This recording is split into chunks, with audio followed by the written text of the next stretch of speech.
Lorsque Dieu a créé l'être humain, l'homme n'a pas été créé simplement comme une créature parmi d'autres. Il a été créé à l'image de Dieu et possède l'identité d'enfant de Dieu.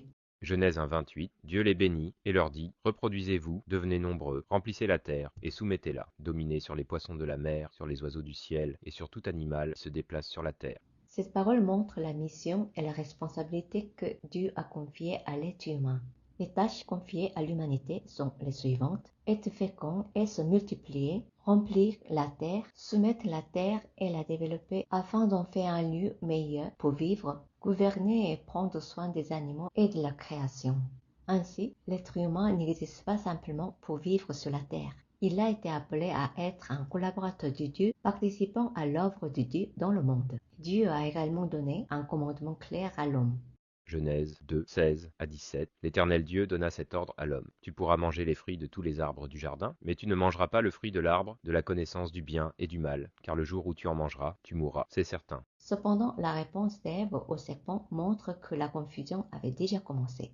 Genèse 3, 2 à 3. La femme répondit au serpent, nous mangeons du fruit des arbres du jardin. Mais quant au fruit de l'arbre qui est au milieu du jardin, Dieu a dit, vous n'en mangerez point, et vous n'y toucherez point, de peur que vous ne mouriez. Cette réponse contient plusieurs problèmes. Premièrement, Dieu avait seulement dit « Tu ne mangeras pas », mais Ève ajoute « Vous n'y toucherez pas ».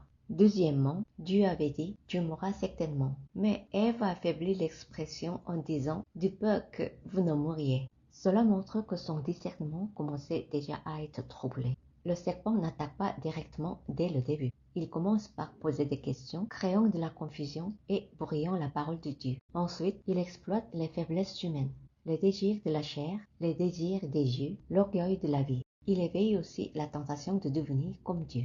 Genèse 3, 4 à 5. Alors le serpent dit à la femme, vous ne mourrez point, mais Dieu sait que, le jour où vous en mangerez, vos yeux s'ouvriront, et que vous serez comme des dieux, connaissant le bien et le mal.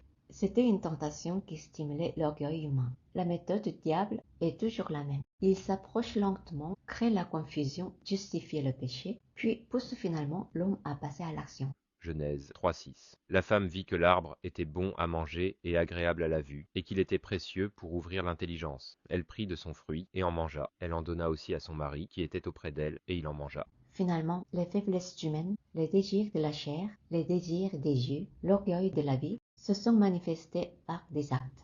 Ève a péché et Adam n'a pas empêché cela. Il a lui aussi mangé du fruit.